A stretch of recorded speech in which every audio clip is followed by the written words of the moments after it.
Hello everybody, welcome to episode 13 of the Dead Pixel podcast. As ever, I'm one of your hosts, Mr. Brown, and this evening I'm being joined by Mr. Orange. How are you doing, Mr. Orange? Yep, not too bad. Nice to be here. Yeah. And as ever, our very own secret agent from the East, Mr. White. How are you doing, pal? Glad to be here, guys. Very welcome. Okay, so this week's topic, we've gone for the Berlin Wall. It's 25 years since the Berlin Wall came down. Very interesting topic for me in regards to, I'm a very left-wing guy, but you know, it's sort of it's the end of the Cold War. It's the end of communism. Many people say, you know, it was very symbolic of that, and so it is something I've looked into the past and looked on and sort of with intrigue and interest. So yeah, round table guys is the Berlin Wall.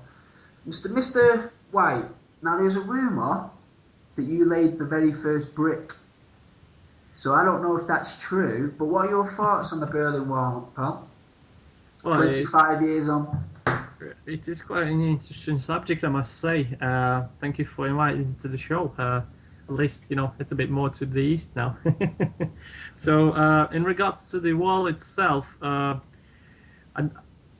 must be honest with you, I'm not really into the subject much, but, you know, the things I know about the wall, you know, obviously, it's the major, what you call it, rivalry between East and West supernations. Yeah. And why is it, you know, why did the wall became that at all? It's just because you know, nobody wanted to give a bit of authority to the other. Everybody wanted to, you know, have a say completely in regards to the German policy and everything. So Yeah. everything, whatever would be said in that, you know, in that country should have got run by them. So And, it was you like know, a standoff, really. For you, it symbolised a standoff, really, between East and West values, yeah? Indeed, Yeah. yeah. And obviously, socialism and capitalism, I think it was the second part out rather than the first one, because for me, the big story about the capitalism and socialism interacting each other, I think it was more for me, my personal opinion, that it was more like the influence of control by the West or the East. Okay. Obviously, whoever controlled the Germany would have pretty much controlled the whole Europe. Yeah.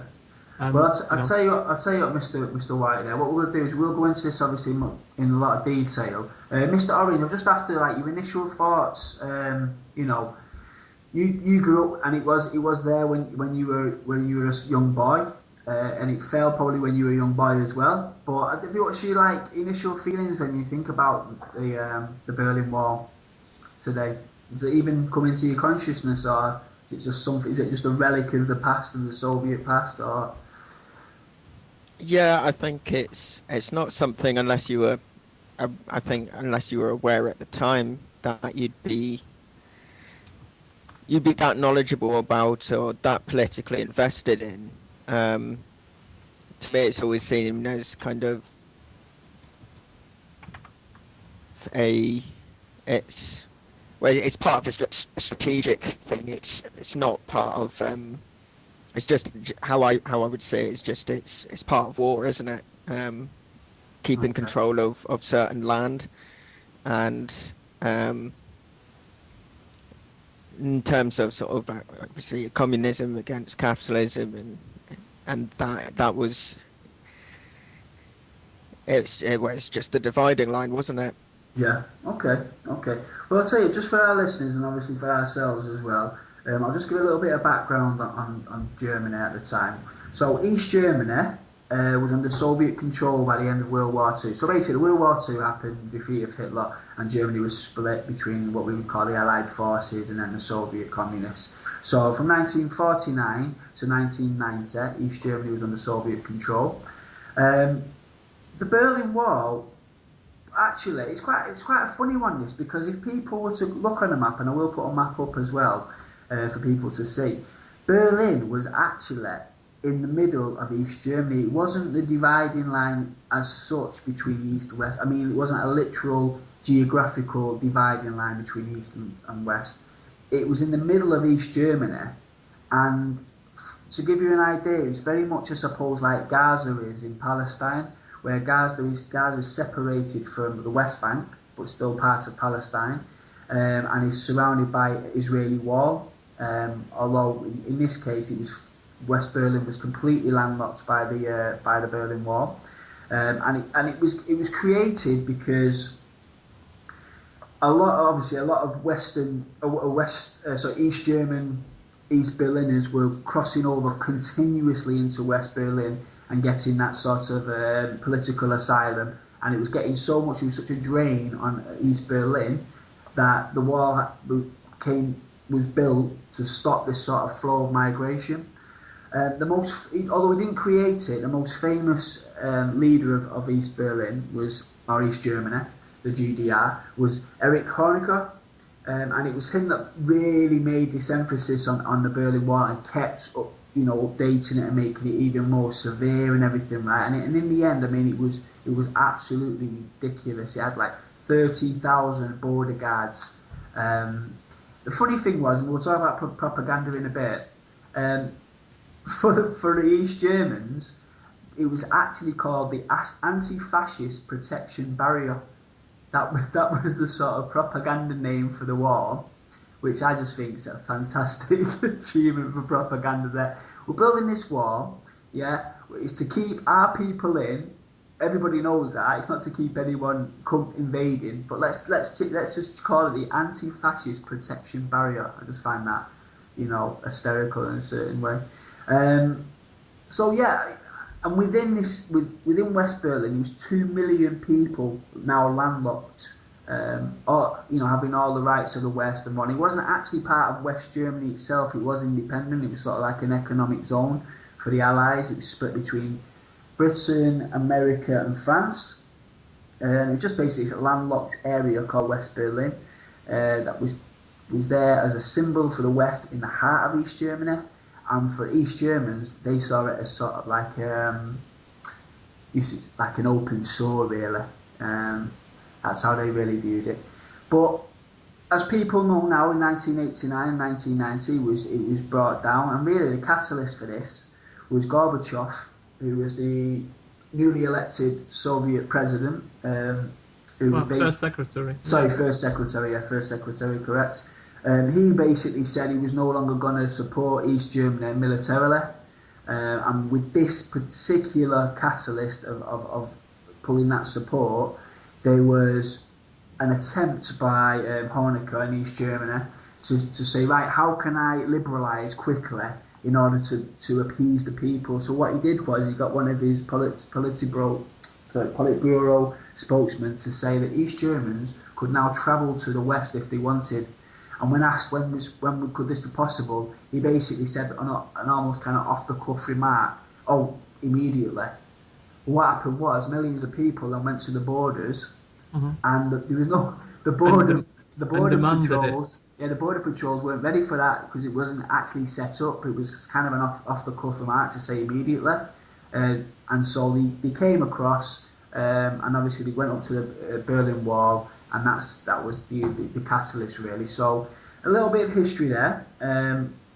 But for me personally, yeah, it's more than just a military sort of divide between military powers. It was like a symbol, an ideological symbol. It was Reagan versus Gorbachev. You know what I mean? It was Khrushchev. Who I think was the Russian president who allowed it to happen. It was all these really interesting things, and it's one of those, when it did come down, a very, very famous quote. In fact, if you ever study politics and that, you get bored of this. But for those that don't know, there was an American philosopher called Francis Fukuyama in 1992. He called it the end of history when the wall came down.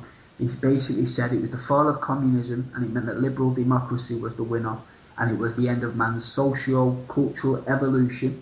In other words, it was the final form of human government, and the world would just get on with it now, being a liberal democracy. yeah, liberal democracy would now spread throughout the world, and that was the end of human ideas in the best ways to govern ourselves. He has since sort of modified that. Now it's been ridiculed and events since then. But that's the most famous quote anyway. So I tell you what, guys, the symbolism of it. Now, Mr. White, I might pick on you a lot tonight because you're obviously a man from. If you were born a few years ago, a good few years ago, we might not actually be speaking right now. You come from the other side of the Iron Curtain, let's say. Yeah, that's right. Yeah. Growing up where you grew up, did it cross national borders into other countries and that? Was it a symbol of sorts that you remember, or did anybody used to talk about it, or when it actually fell, was there any sort of discussion it was on like that side? Yeah, it was like a domino effect for everybody. When the wall came down, we basically, as far as I remember, my family was struggling in regards. I mean, everyone had jobs, everyone had flats, free education and free medicine, but and salaries were pretty alright. But then you go into the shop with that salary and you cannot spend on anything because there is no grocery in the stores whatsoever. So there is a during the Iron Curtain, there was quite a few mistakes made by the by the government or ruling party, or he was in charge in regards to the for example Czechoslovakian crisis and Polish Hungary and everything. Yes, that's right. Those moments, and people never forgot it. And what happened, as far as I understand, all compiled together as to unhappiness within the country, and then when the Berlin Wall collapsed, when it went down, and everything went like a domino effect. One started another, and within days, everything changed. So obviously, starting from the wall when it went down, for example, in Baltic states and other countries, the mass movements of people that want a bit of liberty, a bit of Western life, starting to be more active, and that's how it became a collapse, and that was a huge mistake by Gorbachev. I mean, if he wanted to do made a bit warmer way towards the West and everything, he should have made a plan first and introduced the plan to the people rather than just say it before actually having an idea how to realize it in life. Yeah. And that's what brought him down. He wasn't a great visionary of the future. Maybe he's seen things like how it could have been, but he didn't have much of an idea how to make it. And when it down, it collapsed like crazy. Yeah. Mr. Brum. Yeah. Well, there is that story about Gorbachev. Now, people need to understand about Gorbachev. He was a dyed-in-the-wool communist. Yeah, he was a fully believer and all that. But there was that story when he first took power, and he basically looked to see how much money the Soviet Union had, and he was totally and utterly in shock with how much debt, that the Soviet Union was in. That I think this glasnost and perestroika and all that, a lot of that, yes, people say he didn't have vision and he gave in too easily and all that, but I just think, and it's maybe for another show, but I just think with Gorbachev, I think he saw the beginning of the end when he was looking to balance the books. I think he could see that he could not continue economically and financially, and so he just knew the game was up. Yeah, and there was good examples by China. Don't forget that, because they began the revolution in 70s, didn't they? Yeah. So there was a good example of socialism growing really strong and deep within the roots and successful as well. But then we didn't learn the example. Obviously, we've been struggled by the US from the all sides and all the allies. Mm. But it's it's Yeah. put down on themselves. I mean, obviously nobody would have liked to give up capitalism and to the socialism. But the idea should have been based on stronger principles. Yeah. Well, just going back to something you mentioned just before, people wanted a bit more freedom, like what they saw in the West. What specifically was it that you felt or that you've heard of? And what was it that they were craving so much? Because, Well, if you let me tell you a little story. For example, a salary of a normal worker could have been raised up to 300 rubles, which is a huge salary for that time. So factories was working, everything was working, but then suddenly deficit came. But Western countries had always had production on the high levels and everything. For example, pair of jeans to buy from the West, those famous Louis brand or Levi's. Yeah, they could have cost the monthly salary like 300 rubles, which you can understand is like fortune to give out just for a pair of jeans. yeah, So you understand that the deficit, just started to be rotating in people's minds, saying, feeling it's just a social life. Obviously nobody was starving. Everyone, if something would ever, always would have to supply to support, because the experience of the war and everything. For example, my grandmother is always prepared sometimes for the winter.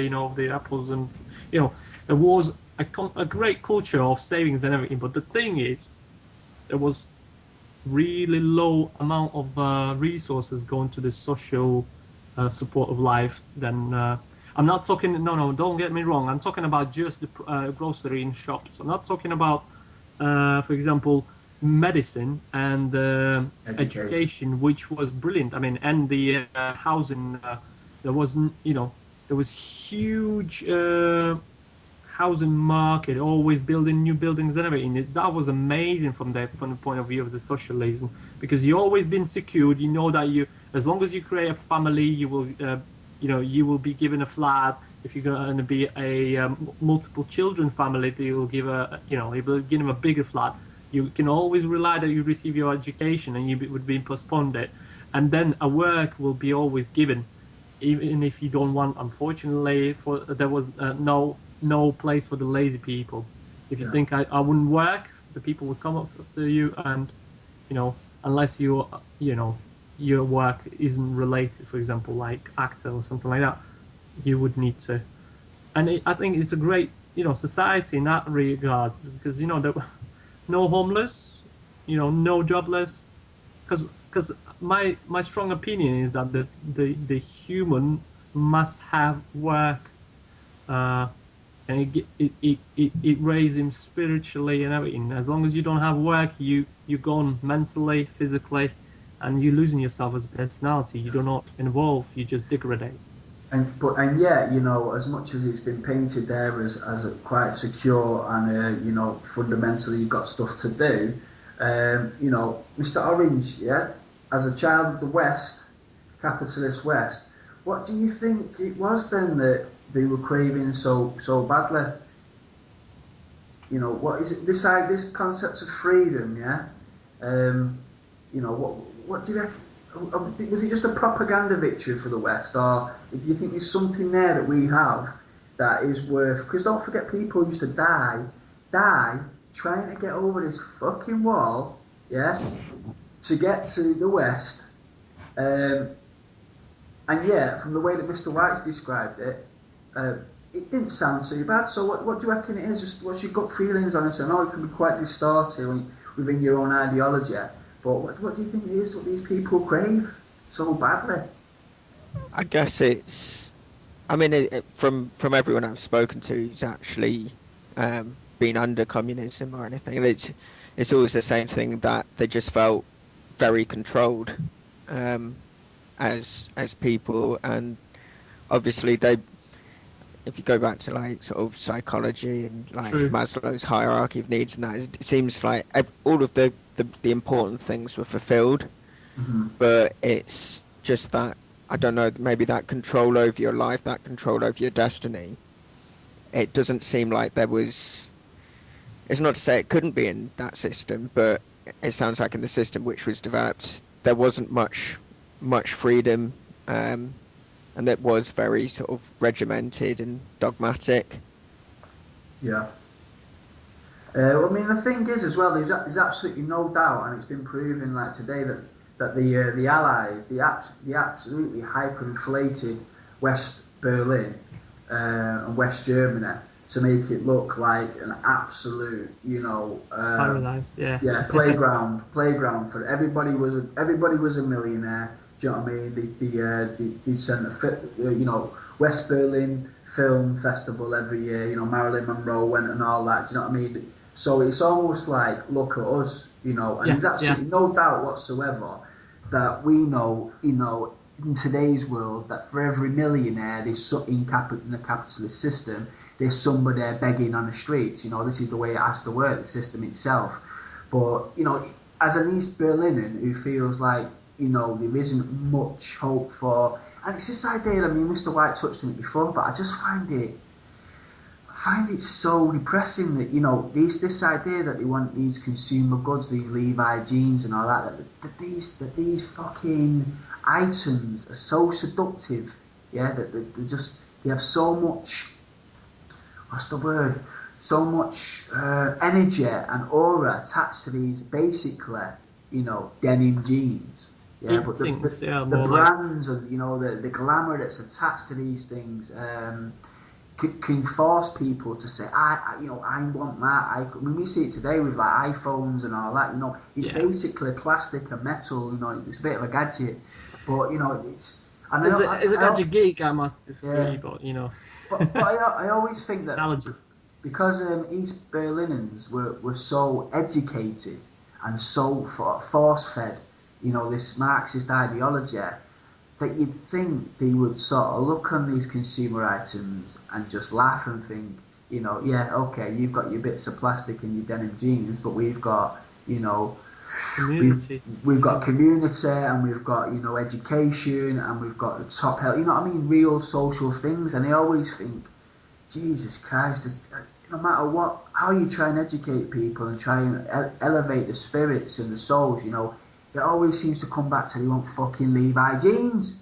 Yeah, but the thing is, this is one of the points is, but I don't think Mr. Orange were they brought the main idea about everything was really pressed down, Yeah, no, but it's so true. Consumerist wants were there. The thing is, you're not talking about only this as well. You cannot express different point of view.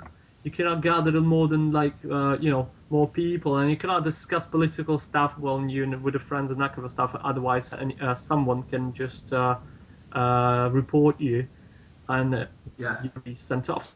I mean, you will get. If you don't like your neighbor, you just go to the Obcom. That's what we were calling it. And just report the person, saying, for example, he was offering an idea to put a Stalin face on the toilet paper, something like that. Just silly stuff. But the propaganda ministry would take it too serious and will take that person and send it to Gulag somewhere, to Siberia for 10 years. Understand it. It's political prisoners and people, obviously, people being oppressed as well. From the other side, if you do not touch it, I mean, you can be happy man, Mr. Brown. Yeah, I mean, I remember seeing a documentary about about East Germany, and it got to this. I've always thought there's a problem when a military is in control. Yeah, when a military is in control, you're naturally going to get regimentation, oppression. You're going to get very cold, hard people. Black and white situations, and a very structured society. I always think it's a mistake for any society to be on a platform or a basis of the military, which was just the case, in the Soviet Union. Obviously, the historical reason for that, because they needed the military to overthrow the previous government and blah blah blah. But this idea that this sort of repression and this structure for East Berlin mainly, I want to talk about. It seems to be, it got to the point where if somebody said a political joke, they were interrogated. You know, it's that idea that the slightest, there was no margin for even a political joke. Now, I actually went to Cuba for 5.5 weeks, right? And this is the thing I think Cuba's really good at. There was, if you consider, like with Cuba, their only oppressive neighbour that has tried to assassinate their comandante, you know, has already tried one invasion, yeah. Their number one and only enemy that's got economic sanctions and everything against them, yeah. I honestly saw Cubans walking around with T-shirts with American flags on their T-shirt. I was gobsmacked. Do you know what I mean? Walking past, you know, the police, just living their life, you know. And it's this idea that I would have thought that Cuba would have had a point, you know, saying, right, if you're not a patriot if you're wearing the American flag on your T-shirt. Do you know what I mean? I would have thought they'd have a point, but they still they're still like, no, you know what? We've got connections with Miami. You know, we've got family members, we've got people that support the US and don't understand. And I couldn't believe how liberal it was. You know, whereas, you know, you've got like East Germany. If you say a political joke, you're under interrogation. Now, it's very rare that I actually look into popular culture to understand situations, but I think with East Germany, I think it's quite good to do it. And there's a few things that I have seen, and you guys might have seen these things as well. But have you guys seen either Goodbye Lenin or The Lives of Others, or a documentary that was called Behind the Wall? I don't know if you know about these things, but they bring up really, really interesting things. And even though they are fiction, they give you a sense of, like, you know, the essence of the times. Yeah. And with Goodbye Lenin, I think the best thing about that was, no point going into plot, not important or anything like that, but what I took out of that was the idea that they were craving these Western goods so much, yeah, after viewing, you know, West Germany, and like as we've already talked, you tried to make West Germany look like a capitalist paradise, you know, that once the unification happened, you had all these East Germans who were basically chucking out these antique things now you were buying in the West for hundreds and thousands of pounds because it was so well made and so grand, yeah. But because of the way it was back then, they were passed down because you had to look after what you had, yeah. So things were passed down in the family, and people had really nice furniture and all that stuff was getting chucked on the tip, yeah. Because you were craving these like flat pack flipping Western tables and, you know, cupboards and wardrobes and that, and they were basically chucking out antiques, yeah. And you also had these highly educated people that were proud to work in like McDonald's, you know, because that's the West, you know, this is the dream, you know, we're gonna go out and it was like these characters in Goodbye Lenin that were like, one was a doctor and a nurse, you know, in East Germany, but then they were craving America so much that they were happy to give all that up and go and work and be a manager in McDonald's, you know, and then everything was flat pack and all this type of stuff, and antiques were getting chucked.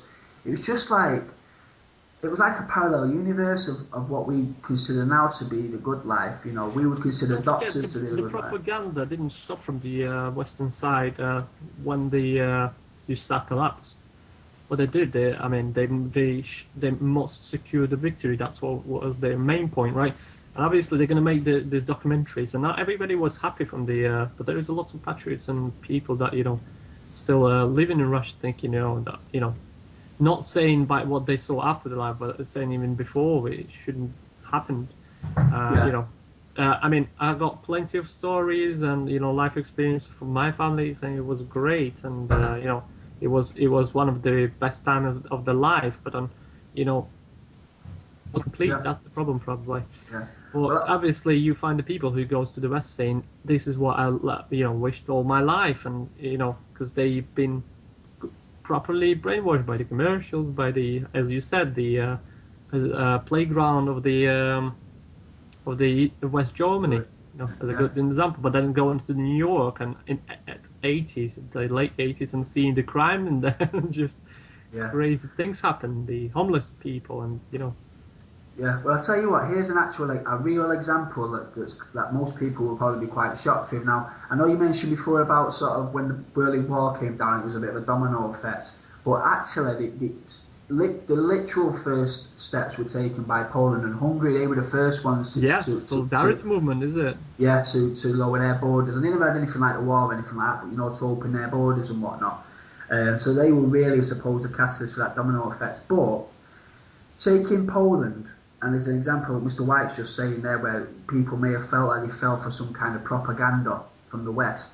Now, obviously, after the fall of communism, Poland elected somebody else other than a communist. But, and this is a lesson really, I think. A couple of years later, in another free democratic election, which we were all craving, they actually returned the communists to power. It they weren't classed as the communists, but you know the ex-communists that had a new party. They actually returned them back to power after a couple of years because they were disenfranchised with the Western dream. They couldn't believe that he fell for a trick. I think most people would find that quite shocking because I think the narrative that we're fed is once the Berlin Wall fell, and that the Iron Curtain was left the end of communism, that was effectively the end of it. But as Poland has proven, Mr. White's already mentioned it, the solidarity movement and all that in Poland is one of the big sort of countries that began with the end of communism. Everybody kind of knows about that, but nobody knows that after a couple of years of living the American dream, they actually voted back the communists. You know, I mean, that says it all, really, doesn't it? I mean, Mr. Orange, what do you think about it? I mean, that's we're fed a narrative, aren't we, that the communism fell, and that was the end of it. But someone like Poland voted them back after a couple of years. I mean, was that news to you? And you know, would most people be surprised at that?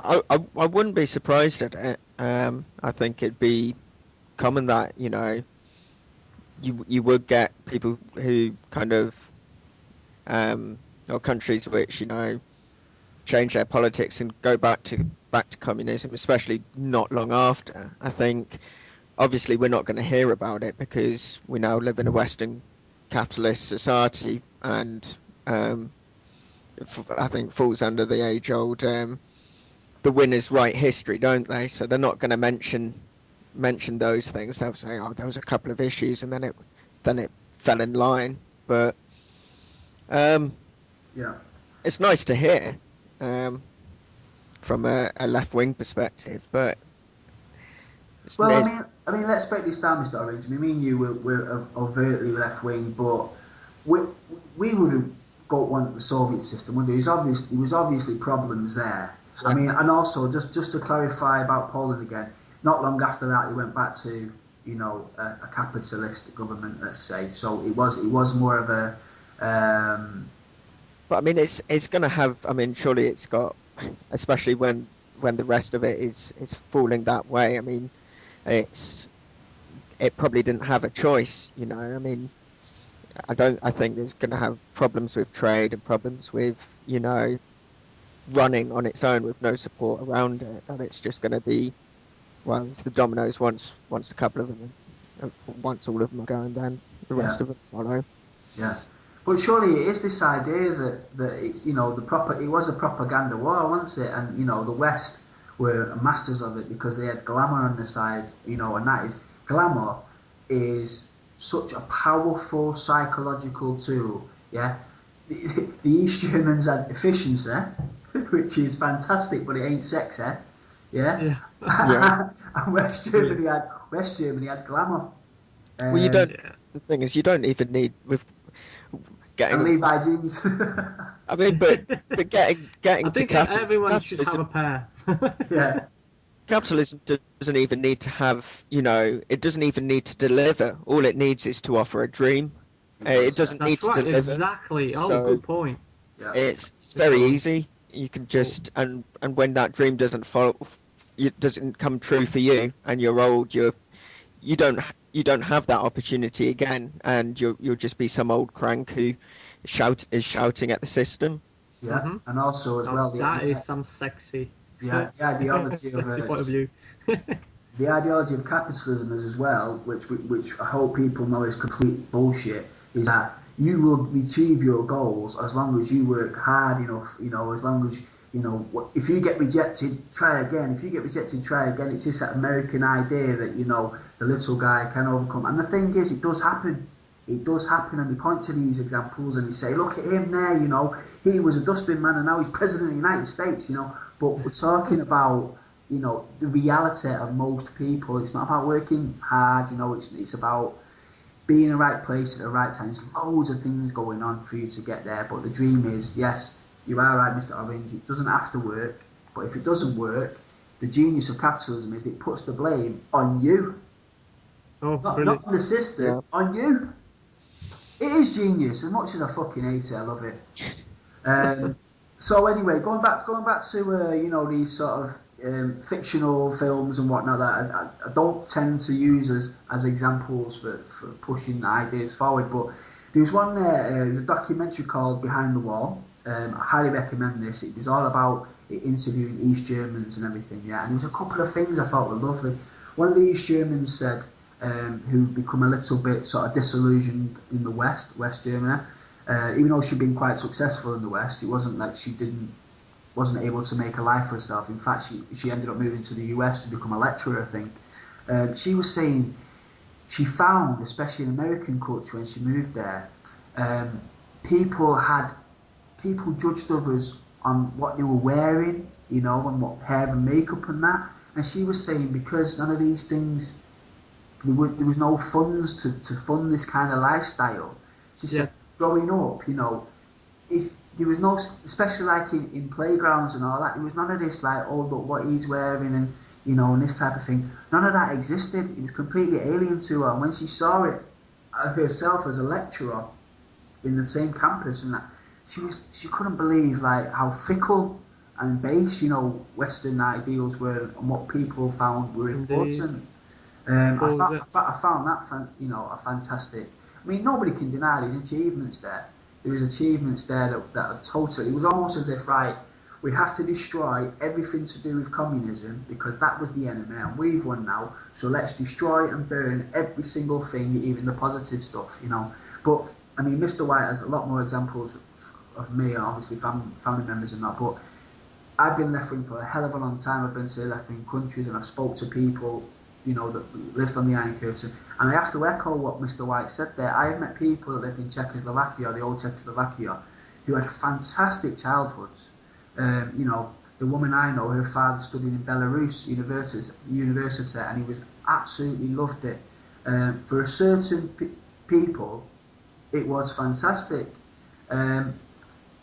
What came across to me in this documentary that I do highly recommend, it's called Behind the Wall. Childhood and old age, they seem to have cracked it. You didn't, growing up in these communist societies, very young children, pre-teens, seem to have very, very happy memories of growing up. And also elderly people who were looked after, highly looked after and whatnot, and able to live out their lives in relative ease, and no stress.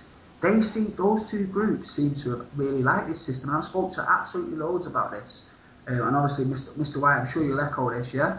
I totally agree, totally agree. It's that middle group. It's these, like, rebellious teenagers. And the thing is, it's only entrepreneurs, these. It's only small minority. It's only very, very small amount of people. But that somehow the smallest, people with the weird ideas getting the majority. What does it takes a good man just to stand for bad things to happen? Right? All you need to do is just stand aside and don't do nothing to get the whole system down, right? You don't need to support it, right? But as long as you don't, as long as you just basically you live in the way to the radicals or whoever wants something change the way, and you don't stop them because you don't understand them or you don't see any bigger picture. Yeah. That's why you get the. But we cannot lose sight, that the Berlin Wall was erected to keep East Berliners in. I don't think there's any recorded recorded West Berlin villains trying to break in to East Yeah. Berlin. So we have You to know keep what? perspective You know what? here. I bet there is, but obviously the quantity will be much more Oh yeah, smaller than. tiny, and it would have Yeah. been for separated families. You know, it would have been like my mum or Yeah, my. that's right. It would have been for Exactly. that, but for pure ideological reasons, yeah. That's right. You know, you're talking thousands and thousands of people.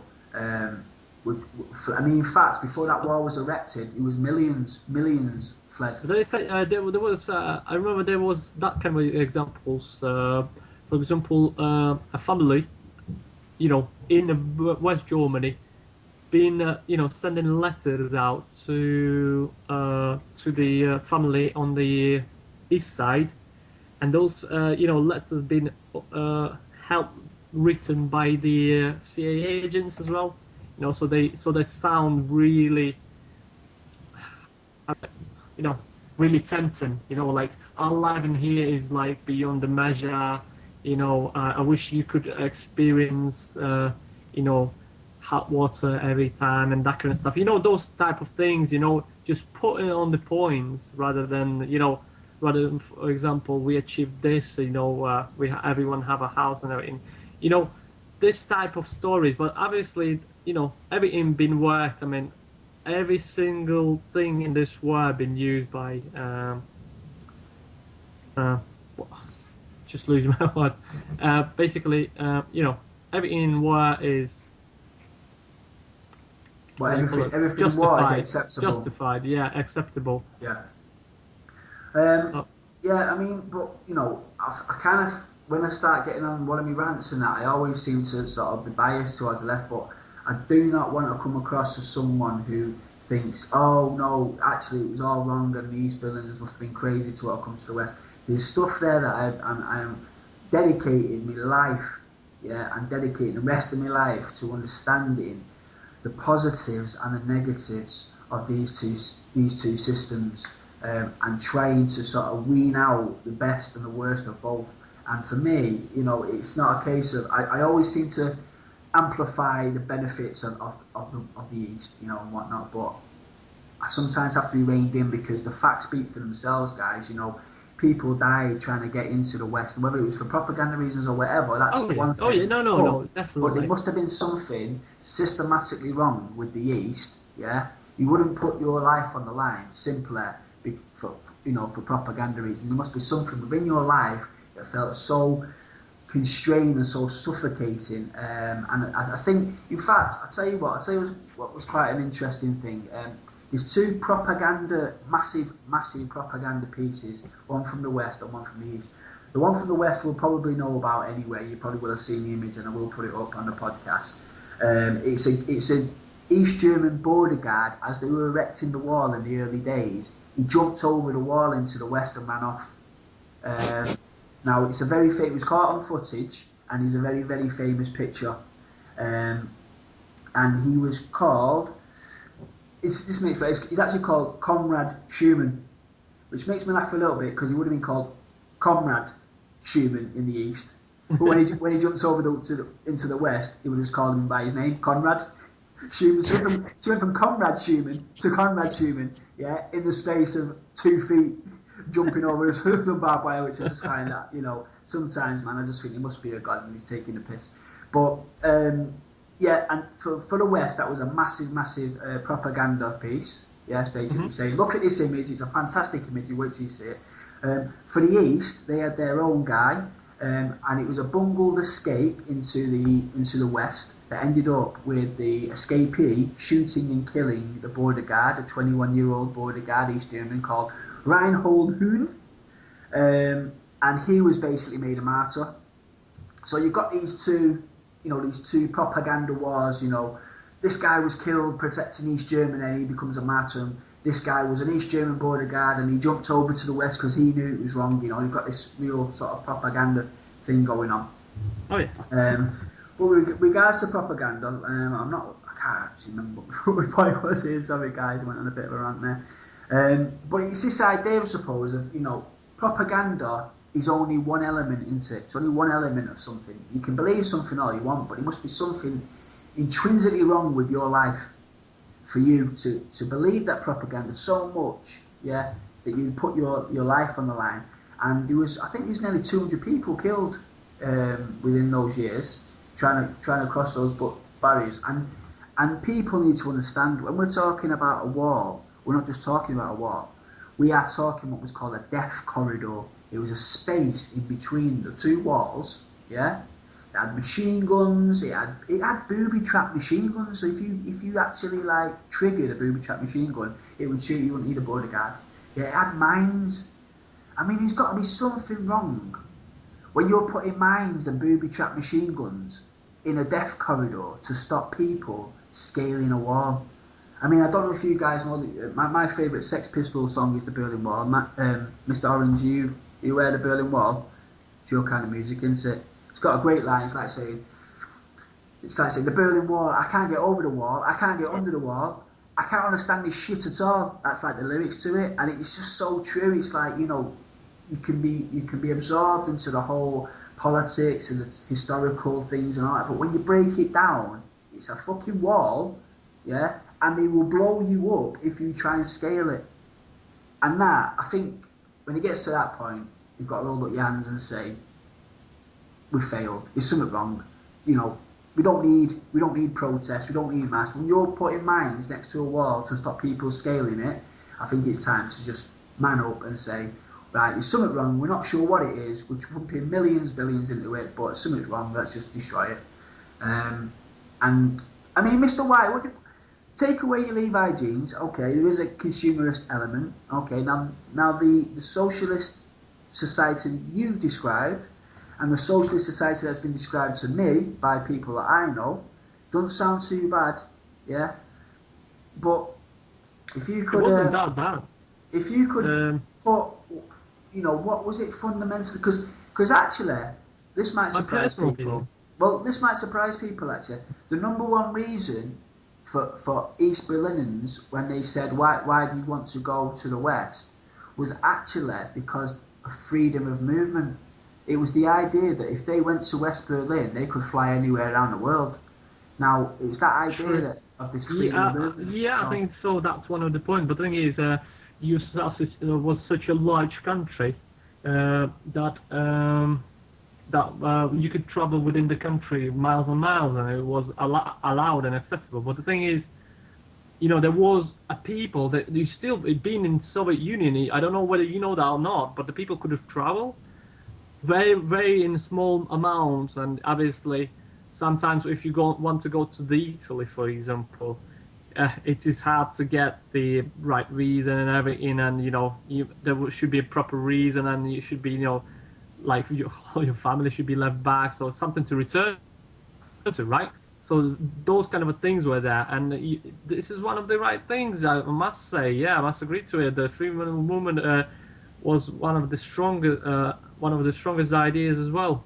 You can imagine, for example, I had a friend. He's a lawyer, and he was a lawyer in Soviet Union as well. And he said, my profession was brilliant because I could travel everywhere I want, and you know. Some cases could have involved me actually even going, you know, behind the Iron Curtain, but I was traveling everywhere within the USSR without no problem, and you know, even sometimes outside. But the thing is, some people who've been abroad and returned, they, you know, you can see them, they see in a different life. Yeah. The problem was fundamental lie by the Soviet Unions about the life in abroad. It was fundamentally different, you know, and that's what I think when people start to lose trust in the government. They've been always told that there's ruins, you know. It's like funny story about the North Korea, when they say that if something happens there, they actually send an aid to all the countries and they helping out when they are the one who's struggling. Yeah. You know, those kind of things are funny for me, but that's how it was, you know. And the people, you can imagine in the, you know, the education was number one in the world, right? Mm-hmm. So people weren't stupid. People were well educated and really smart, you know, really educated people. The one main thing about it is to be able to, you know, have an advanced thinking process. Yeah. So obviously when they see go abroad, they see a different picture. People not struggling, there's no zombies on the walls, and people are dressed and they have houses as well, and they're quite happy. The thing is, one of the main point as well. I heard about this not once, and I must agree. When I came to UK, even from Latvia after USA, the people are smiling here more than here. People more greeting each other, very easy to start a contact and to. Where's this? Sorry, who's greeting more people? Is it? For example, here in Britain, even here in Britain, the people starting conversation much easier than Right, okay. than in Latvia. For example, in the bus, if you go in the bus in Latvia, people will not look at your face or give you a smile. Very rarely. Okay. That would be really a bit odd situation rather than the usual. While in here, people. For example, when I've started in Northern Ireland, people walking by you don't know on the street will give you a nudge of a head, which was a little bit weird for me. But it was so warm, and I was thinking, wow, this is so nice to receive. Yeah. Yeah. So and obviously, but the USSR propaganda was telling a totally different picture. People are unhappy, they don't like capitalism, they're losing stuff, and they only show the dark picture. You see, you don't lie. You should have been honest to everyone, and that you would skip the most of the problems. That's what I think, Yeah. Mr. Brown. No, I think you've made some great points there, mate. Just going back to I lost my train of thought before. We were talking about those propaganda pictures, and I was saying, the West had one and the East had one. Actually, just going back to the Stasi, which we don't think we've actually mentioned by name, but they are the secret police within East Germany that control the masses. Obviously, you know that. When Number one intelligence service in the world by then. Yes. You didn't know. Yes. Yeah. But one of the outcomes of that border guard being killed, it shocked the East Germans so much, the government, that it actually was the catalyst again, because that was in 1962, that he said, right, we can't let people get to the wall. Now, if we let them get to the wall, we've already gone too far, and that is why the Stasi actually went absolutely massive within society. It was almost like a paranoia based on that. So even though it was a propaganda victory of sorts, because it showed that, look at these vermin, they'll kill border guards willy-nilly just to get over that wall, to the capitalists and that. It actually created the Stasi on that mass scale within society where they were literally part of the general public. And I think that's one of the major things, actually, going back to what, one of the errors. When you're walking down a street, and this actually might go to what Mr. White just said there about, people don't let on to each other. Now, after that kid was killed, they actually infiltrated themselves into the general public and made to look like the general public, the secret police. So people wouldn't have known if they were letting on to people. Do you know what I mean? Whether they were the secret police or not. So straight away, that propaganda victory could be seen as the beginning of the end, because it increased the Stasi so much that it created a mistrust within the general public of the man across the street. And that must be it. That's when we're talking kids and old people. Old people have lived their life and they're happy to, and kids are too young to understand the politics within their own society. But that middle group we were talking about before, it was that mistrust of the general public because every other person was a secret agent spying. It's that kind of oppressive feeling. It's the not knowing, isn't it? It's as much about the not knowing as it is about it's the the knowing. way that you cannot even show you the satisfaction. That's the main point as well. Yeah. You cannot even say that you're unhappy because it just sounds like they're not going to be used.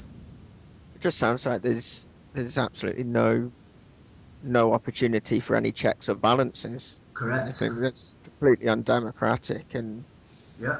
Well, and do you know what? And you know what, guys? Going off our last show last week, which was or the week before, about the NSA. Now, all the phones were tapped in, East Germany. So people, even in conversation on the phone, felt like, oh, somebody might be listening and whatnot, and they probably were. No. Wait a minute. There was a technology where everyone listened. Did you not know that? In East Germany. No. The technology back then, before the second war, before the war, after the war, if you call into someone, you actually speak to the operator first, Yeah. and they connect you, and they always on the phone. They always listen. Yeah, which They is might not be in Intel, but they have a Yeah. rule. If they hear something suspicious, they need to report it. correct. Yeah, which is something now that we look back on in the Stasi and say, "Oh my God, how can you live in that society?" But the last show that we did about the NSA, well, Ed Snowden came out and basically said they're doing that now in the West.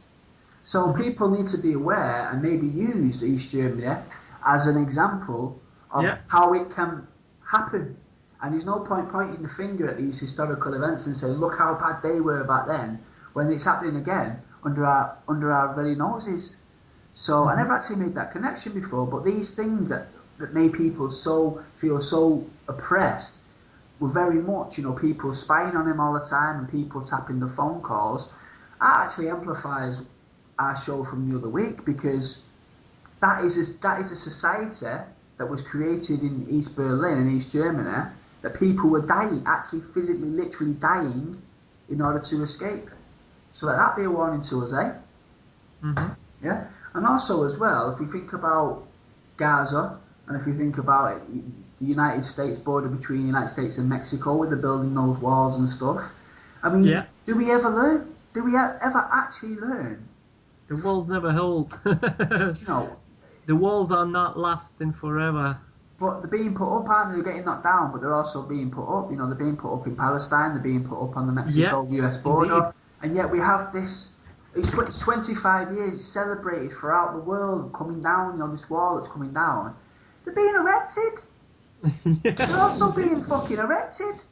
People don't Indeed, seem to yeah. make any connections. That's a really good point, Mr. Brown. It's just one of those things.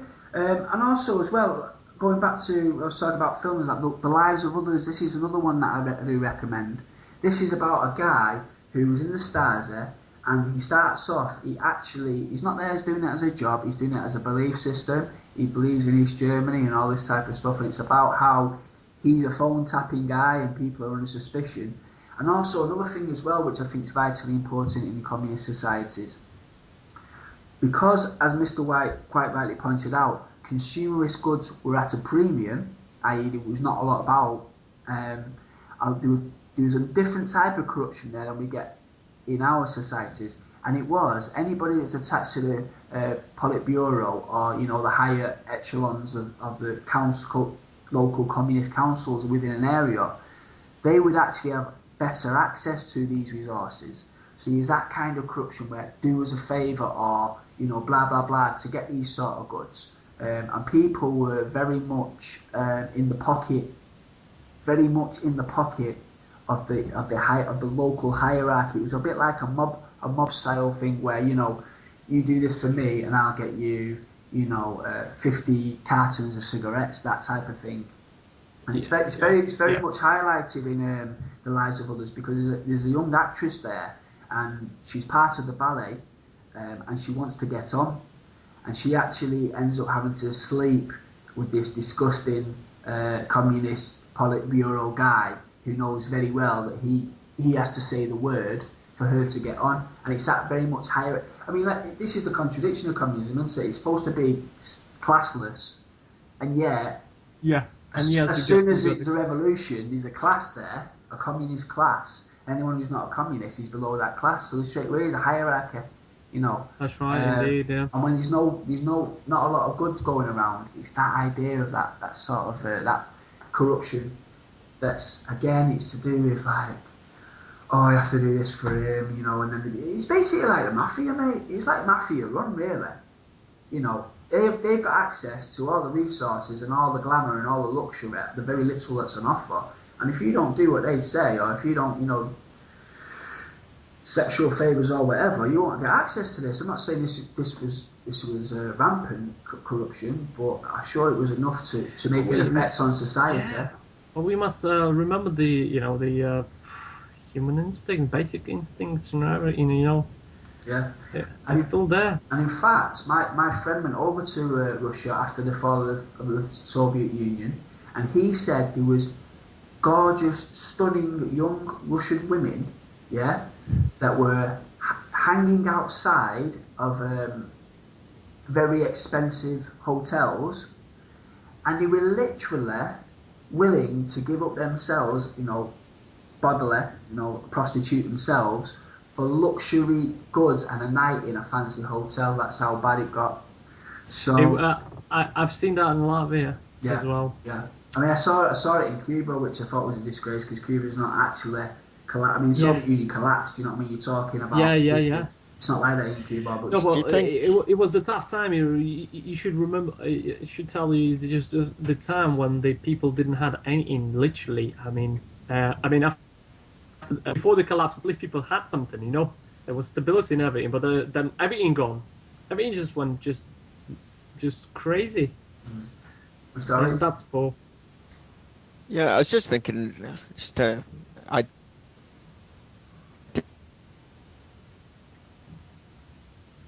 based on what you're just saying there, you think maybe sort of East Berlin kind of, by banning and kind of not having these luxury goods, and they actually gave them more power, and maybe made them even more seductive with the fact that they're saying, oh, you shouldn't be looking for this or you shouldn't be going for that. They're just kind of tapping into the psychology of making the people want them more.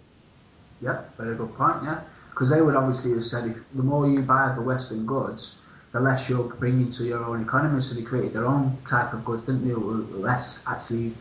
I mean, I think they were functional and efficient, which is what we talked about before. But they had no sex involvement, no glamour. So no, I think you're totally right there. I mean, it's like. But adding the fact that you shouldn't have them just adds that extra amount of glamour to it as well. Yeah, and also if what you can't have, for example, say a product where it's got a sexy woman on the cover of that product, whatever it is, yeah, psychologically, you're absolutely right, Mr. Orange. That will make you want that product no matter bloody what. And that's just basic psychology there, No, very, very good point. Yeah. So, guys, I mean, we've been talking for a while, and I do apologise, I've had a few rants, but I think to conclude, have we learned anything from and I think we touched on this with Gaza, and we touched on this with the border crossings in the US and Mexico. But I mean, have we learned anything from the fall of the Berlin Wall 25 years on?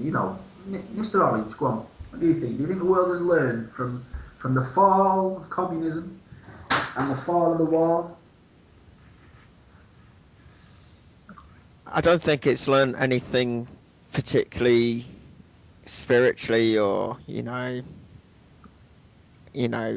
humanitarian wise, or it's learned very little, apart from it's just another wall which came down, which is not the first, won't be the last. It's learned maybe tactical secrets or ways to. I mean, anytime there's a war, the West will always find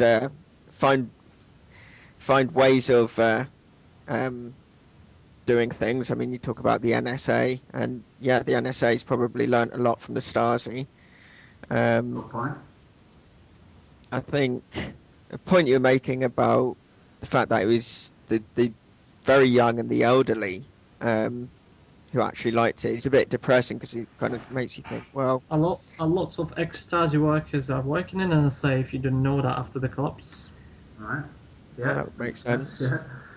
Go on, Mr. Orange. Yeah, I was just going to say, with the fact that it's the very young and the very old, probably the people who don't look after themselves, which actually liked the system or liked East Berlin, is a bit depressing, because it's kind of saying, well, the ones in the middle, I mean, obviously there's the corruption, the control. And also as well, as a reality check, it's not everyone in the middle. Mr. White touched on this. No, it's not. But it's a lot. I mean, people didn't, as you say, people didn't leave. People didn't leave the West to go to the East. People left, and the propaganda is that someone got shot trying to stop people leaving. Yeah. I mean, the West could use that as propaganda and say, look how badly they want to get out of there. They're shooting people to get out of there. Yeah, totally. I'm sure they did say that, yeah. I'm sure they did say that. So I would say it's just a bit depressing that probably the people in the middle may have felt, well, a lack of freedom, a lack of, prospect, maybe even that they were put upon to look after the the elderly and the young, which is they should be, but it's only that proportion who, you know, really wanted to leave, apart from for, you know, obviously family circumstances Yeah, and which I and the think rest. the vast majority actually of people that did escape, it was because Yeah. they had a fiance over there or the brother over there. There was a lot of family connections. Well, you wouldn't risk it otherwise unless it was something, you know. Some of the Yeah. collections, or for example, you've been maybe you know, persecuted, or you know, you've been treated by the you know, There was people that Intel. obviously. There's, you know, all the stories, you've been, you know, harassed or, you know, like bullied by the some of the institutions, and, you know, or you didn't want to be a communist, and, you know, Yeah. or somebody, you know, had a report on you, and you maybe were about to be sent somewhere, Yeah. and you just been escaping. I think the common consensus is if you were ever if they were ever suspicious of you, yeah, so their spotlight or their torchlight shone on you at any time for whatever reason, from that point on, your life was one of suspicion and paranoia and oppression. Now that's quite a harsh sentence just for somebody being suspicious of you. But I think anybody that lived and was happy within that system, and who never came under suspicion and never really wanted to put their head above the parapet and say anything wrong, they lived okay. But it just seems to me that the slightest bit of suspicion, and he never ever let you go. He followed you, you know, and it's that kind of oppression that's totally and utterly unacceptable in any society. Well, and it's also the side also, go on, Mr. Orange. Sorry, go on. I was going to say there is this other side. No, you go on. There is this other side to capitalism as well. As much as I think it's a fallacy myself, but there is that little seed of hope that you can live dreams beyond the capabilities that you have at present. Yeah. And I think Called Euromillions. the dream. No. These dreams there. I mean, in my own personal life, I've been in music bands. You know, I've done all kinds of political stuff and whatnot. And I suppose the seed of all them was that I could have been something more than maybe my capabilities, you know, were capable of. And it's that idea, I think, within these other societies, it's like, this is your job. Don't start dreaming about being this, that, and the other. Don't start thinking about being an entrepreneur. Don't think about being a movie star. Don't think about all these things that, you know, people dream about, because they're all silly, yeah.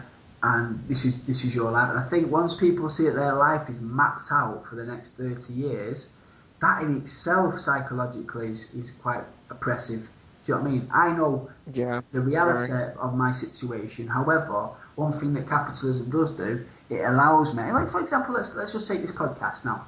Yeah, within East Germany, this would be illegal. Yeah, this would be an illegal podcast. Yeah, there'd be no idea of it reaching the masses. You know, blah blah blah blah. In this system, even though 5 people might only ever listen to this podcast, you know, that might be the reality of it. We have an idea, you know, this could maybe, you know, spread to the masses and all that. It's this, I suppose, freedom in that sense is the freedom to dream, even if the reality is, you know, capitalism stamps on far more dreams than it makes a reality. Mr. Orange? But do you think it's necessarily a capitalist thing and a communist? I mean, or we say communist, maybe a socialist thing, but isn't there room for a society which isn't capitalist, which you can dream of having? Do you know what? You're exactly right. It doesn't have to be economic. No, you're right. It's liberal democratic, basically. Sorry, yeah. I sometimes, you know, we talk about capitalism and liberal democracy as all they are the same thing, but you're absolutely right. You're absolutely right. It's not. Even with a socialist democracy, I think it's possible that you could have that. You could have that freedom to do different things and lead a completely different life than, you know, what's set out for you. I'm glad you interrupted me there, because you're absolutely right. Capitalism is that's an economic system. It's nothing to do with dreams. Yeah, It's the liberal democracy that we live in. So as much as you say there's socialist democracy or whatever you want to call it, it's this idea that wasn't communist, that allows you this seed of hope. But I think that's quite a good distinction. I think people, as much as I just made the mistake yourself just right then, talk about capitalism as though it's one thing. It's not. It's these ideas within capitalism. No, you're absolutely right. So basically, we haven't learned anything. Mr. White, do you think we've learned anything? Do you think the wall symbolised something so powerful that there's mistakes that will never be made again? Unfortunately, we never learn, and as long as they're going to be human, they're going to be conflicts of there will be two different thoughts that are always going to fight with each other. The normal people will always be the one who suffer in between, and unfortunately, the wall fell down. I got mixed emotions about it. I mean, first emotions, I like to see Germany united as the group of people that speaks in the same language and share the same roots with families all over all over the place, and maybe giving them a chance to live in an area where they can. Obviously, Germany now is a really good example of capitalistic society, is it? Very high salaries, they're still counterproductive and everything. Yeah, highest in Europe, yeah. Highest in Europe, indeed. But then, it wasn't that all bad in Soviet bloc as well. We must face it. There was quite a good ideas about the people being in a group. The social community and whatnot. Social communities and collective, that's what we call it as well. Yeah. And the idea to reach something, reach the idea and the goal that they put in regards to make the supposed to be making better life for each other, right? Yeah. So, twisted motions. 25 years past, the wall down. And I see the world on the brink of the war closer than it was back then. Sometimes I can feel that everything is ready to just explode, which is obviously I don't want to see. But too many. The world must be bipolar, and the one side of the world must respect the other. That's what, as far as I understand, will bring the stability. The world is bipolar. I'll give you that. Very good metaphor. Yeah. No. It still needs support. It doesn't need to be swinging to one way. That's the thing. Yeah, I'm talking about the mental condition, of course. Is it? Yeah. Do you know what, guys? For me, on a personal note, I look at East Germany and East Berlin and the wall and that as something that I'm obsessed with in a way, because I need to sort of coax out what was good about it. I don't feel like it was totally irrelevant and oppressive, and I think as a left-wing person, we need to really, really be careful, because the people spoke with their feet and they spoke with elections and people died to get out of it, okay? But even within any chaos, there's usually always something there that was good and something that was honourable. And I think those things need to be coaxed out. I think whatever was bad needs to be smashed to smithereens and never, ever, ever even mentioned again, or not in any sort of positive light. I'm talking about the oppression and the wiretapping and all this type of thing. But for me, it's not the end of the story. It is somebody on a personal level that's interested in these things. There's a lot to learn there, positive and negative. And as someone, I had mixed emotions just like Mr. White, because I felt as a left-wing person it was a defeat, and I thought it was a significant defeat. Now the dust has settled, I see it as an interesting defeat. I see it as something that needs to be studied and observed and absorbed. And somebody that's biased to the left, I cannot allow myself to sweep the bad under the carpet. So I'm as much interested in what went wrong as I am in what went right. I feel that going back to an earlier point, actually, we were talking about looking at the West and the lies that the GDR, which was the German Democratic Republic, these Germans were saying about the West. I think in many ways, as we know with capitalism, there's a few countries that are very, very rich under capitalism, but there's also a few countries that are very, very, very poor. So as much as the lies were yes, they're all poor, they're all, it's all dog eat dog and all that. If you look at America, you look at France, you look at Britain, you were looking at these countries and thinking, that's a lie, we've been over there and it's really, really good. But if they'd have gone to the Congo, or if they'd gone to, these types of places, if they'd gone to Chile, that was under a dictatorship, a capitalist dictatorship in the 70s, General Pinochet, where communists were being slaughtered in the thousands, and everybody it was pretty much similar to East Germany, yeah? But in Chile, and they were capitalist under a dictatorship. It's wherever you want to look, it's wherever you want to cast your gaze and whatever you want to believe. If you want to believe capitalism is the be-all and end-all and wonderful, you look to America, yeah? Although then again, it depends where you look in America, look at the homeless situation. But, you just slightly tilt you scope there, you go to Chile at this time, in the 70s and whatnot, and you could see capitalism in a totally different guise. So I think that's quite interesting. Capitalism is all about where you want to look and what you want to believe. So for me, on a personal note, it's something I think for left-wing people, it's a very, very, very interesting time. I think it was a victory for propaganda as much as it was for ethical and moral reasons. I think it was right that the East Germans did bring down that wall, even if I feel that it was slightly for utopian reasons. But hey, we've all got utopian dreams, and you wake up one day. I'll wake up one day, I'm sure. And I just think, as a symbol, we really need to stop looking at it as being the end of something. Especially when we look at Gaza and we look at the US-Mexico border. I think it's ridiculous for the Americans to be celebrating the end of the Berlin Wall while they're constructing around the Mexican border. I think it's ridiculous that it's not been mentioned in the celebrations that Palestine is going through a very, very similar thing. So I think as a symbol it needs to be readdressed. And I don't know, I just think that it's human beings, we're a very destructive force of nature, really.